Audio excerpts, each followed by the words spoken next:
పరలోకంలో యుగ యుగాలు ఉంటాను, యహలోకంలో కూడా నా యేసయ్య నాతో ఉంటాడు. నాకు రక్షణ కావాలి. బాప్తిస్మం కారణం ఒక్కసారి మీ చేయి చూపించండి.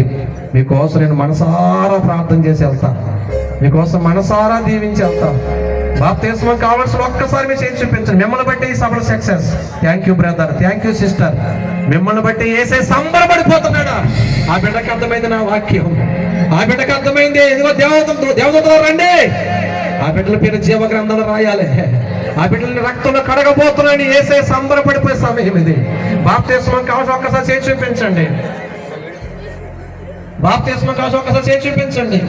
1 2 3 4 5 6 7 8 9 10 11 12 13 14 15 16 17 18 19 20 21. నా దృష్టికి 21 మంది వచ్చారు. అమ్మా మీకోసమే ప్రార్థన చేస్తాను రా. బాప్తిస్మం కావాల్సిన ఒక్కసారి చేసి చూపించండి. ఇదే మీకు అనుకూల సమయం, నేడే రక్షణ దినం. మీ పేరు జీవ గ్రంథంలో రాయిపోతున్నాడు నా యేసయ్య, నా రక్తంలో కడగబోతున్నాడు. ఎవరు సిగ్గుపడవలసిన పని లేదు. దేవదూతలు ఎదుట మిమ్మల్ని బట్టే సంబరపడతాడు.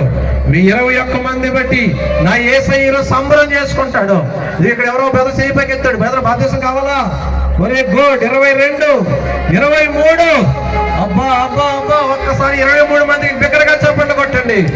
వీరి తీర్మానం దేవుడు స్థిరపరచును గాక, వీరిని యేసయ్య రక్తంలో కడుగును గాక, వీరి పేరు జీవ గ్రంథంలో ముద్రించును గాక. ఇప్పుడు అందరూ చేతులు చూపించండి, మీకోసం ప్రార్థన చేసేంత.